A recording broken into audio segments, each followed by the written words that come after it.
Hi, welcome to Superhero Rundown. I'm Crimson, and in the spirit of the holidays, let's talk about Doctor Who and what it means to be human. Now, I'll be completely transparent. I'm only covering the 9th, 10th, and 11th Doctors. This will be sort of a mini-series with multiple Doctors across multiple episodes. So let's talk about the series as a whole quickly, then we'll get to what it means to be human. According to Amit Gupta in Doctor Who and Race, Doctor Who aired for the first time in November 1963, at a time when Britain, although a declining international power, still had all the trappings of one. The country had a global military presence that stretched to the Indian Ocean region, and the British had spent the 1950s testing their nuclear weapons at Maralinga in Australia. Technologically, the country still sought to develop cutting-edge weapons technologies, while educationally, British universities still attracted the best and the brightest from around the world. Along with this attempt at being globally relevant was the fact that class and race relations within Britain were caught in a pre-Second World War time warp. Not only was Britain a class-ridden society, but it also permeated all aspects of popular culture. As time went on, Doctor Who was criticized for losing the public interest and having too much violence. But then the series rebooted in 2005. Gupta continues. The revamped show, with computer-generated special effects, adult themes, and a cast of attractive and talented actors, became an international hit. For once, the BBC, which by then had BBC America, actively marketed the show on both sides of the Atlantic and tapped into the Doctor Who fan base in America. The show also had a stroke of good luck in the fact that Christopher Eccleston decided after just one season to leave Doctor Who. His replacement, David Tennant, took the role on and made it his own to the extent that he was considered by fans to be the best Doctor since Tom Baker. The on-screen chemistry between Tennant and first Billie Piper as Rose Tyler and later Freema Agyeman as Martha Jones also transformed the asexual Doctor of the classic series into a genuine sex symbol. The creative plot lines in a more profit-conscious BBC allowed for a quick set of spin-off shows in the form of The Darker Torchwood and the surprisingly successful and more kids-oriented Sarah Jane Adventures.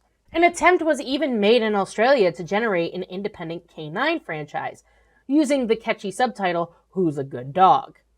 With that in mind, let's talk about the first 3 Doctors of New Who. The 9th Doctor is played by Christopher Eccleston. You may remember him, or not, as the less-than-stellar villain of Thor known as Malekith the Accursed. But before all that, 9 was the hopeful one. Having just come off the last great Time War, he still helps those in need and forms an attachment to Rose Tyler, his companion, until he loses her. There is one story spanning 2 episodes that illustrates what humans fear in 9's era, Aliens of London and World War III. The threat is not extraterrestrial in the tradition of aliens invading. No, this was a story where the aliens are already there, disguised as those high-ranking politicians in Downing Street. They are making the decisions about how to deal with things both in Britain and in relation to aliens. In relating to difference, Priya Dixit explains, in this way, a seemingly straightforward view of threats as emanating from the enormous spaceship that crashed into the Thames has shifted so that the threat is now from within, with the state itself implicated in the production of danger. Thus, Doctor Who questions the location of threats as emanating externally to the state and shifts the location of threats. The Prime Minister, a leader of the intelligence services, and a transportation official are all threats to the citizens, as is another major symbol of safety, a policeman. Jackie and Mickey being attacked by a Slovene, disguised as a policeman in the show, shows how a symbol of state security in a legitimate user of violence, a policeman, actually becomes a threat to the safety of those he is supposed to protect. Unfortunately, 9 only had 1 season of the show. It's hard to gauge how he would have changed if he had stayed. And as an aside, yes, I know of the audio dramas, but this is focusing on the show. 10, played by David Tennant, gives us more insight into how the Doctor deals with humans, even if he's more of a vengeful god than anything else. I'm so old now. I used to have so much mercy. Because now, Detective Inspector Bishop, there is no power on this earth that can stop me. If I see one more gun, you just killed someone I like, that is not a safe place to stand. I'm the Doctor, and you're in the biggest library in the universe. Look me up. It's taken me all these years to realize the laws of time are mine, and they will obey me! Yeah, he's not exactly a good or bad person. He's just really arrogant and vengeful. And while that's sometimes good, by the end of Tennant's era, it was not going to save him from regenerating. Not to mention, in the Christmas invasion, the Prime Minister kills the Sycorax and the Doctor is not pleased. At the same time, the humans as good and aliens as bad distinction is also questioned, as humanity itself is dependent on an alien for its survival, while a representative of humanity has no qualms in destroying an unknown number of aliens in order to safeguard her people. Oh, by the way, the Cyberman and Dialect's witty banter in the Season 2 finale is just hilarious, and probably the slowest rap battle ever. This is not war, this is pest control! The Doctor needs a companion. Whether human or not, the Doctor needs someone to stop him in Ten's era, but we learn a lot from the 10th Doctor. In 20 Valuable Lessons Doctor Who Has Taught Us by Wayne Satsuda, we have a lot to learn from Ten. In the Christmas episode that introduces Ten, we learn about second chances.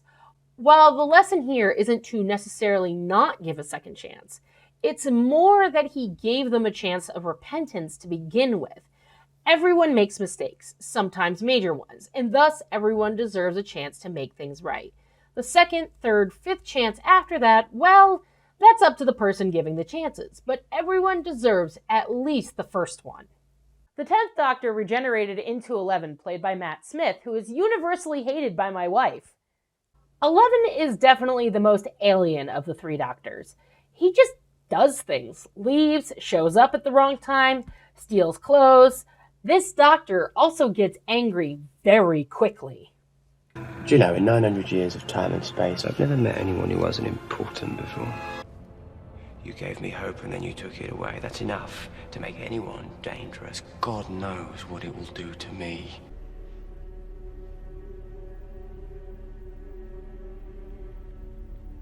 Good men don't need rules. Today is not the day to find out why I have so many.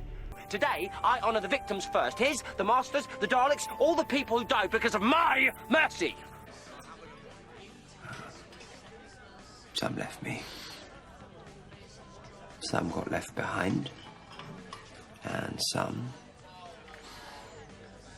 not many, but some died. In War Without End by Alec Charles, he tells us the most important thing about the Doctor. It is his human companions, his surrogate family, who provide not only the emotional center and the moral compass, but also the dramatic and diegetic motivation for the series. And for 11, that's Amy and Rory. Look, I don't like Stephen Moffat, and I think he ruined the mystique of River Song.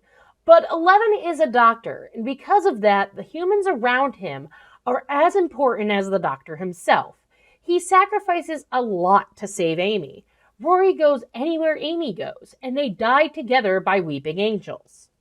The thing I like about the show is, even if it is fantasy, there is a grain of truth, and you learn about history. Well, history plus Dalek.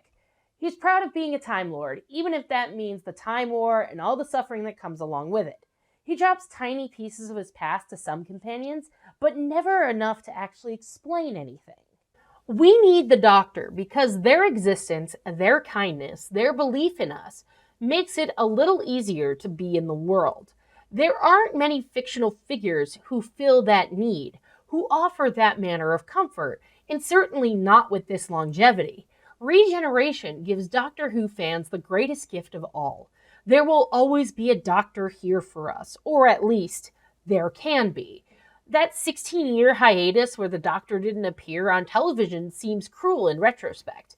Imagining a future where the Doctor isn't available to soothe our troubled minds seems equally cruel. The character has transcended the boundaries of their story. Asher Perrin continues, But what I'm really trying to say is, it doesn't matter if Doctor Who is good. It has never mattered if Doctor Who is good, because the only thing that matters about Doctor Who is that it gave us the Doctor. If a piece of fiction is the beholden to what it leaves behind, then that is what the show bequeaths to us. And what a beautiful inheritance that has become over the decades. The Doctor is more important than Doctor Who, because everyone has a favorite Doctor, and everyone knows what it's like to be human. We need the Doctor as much as they need us. And I don't know, wouldn't it be a wonderful gift to see the blue box?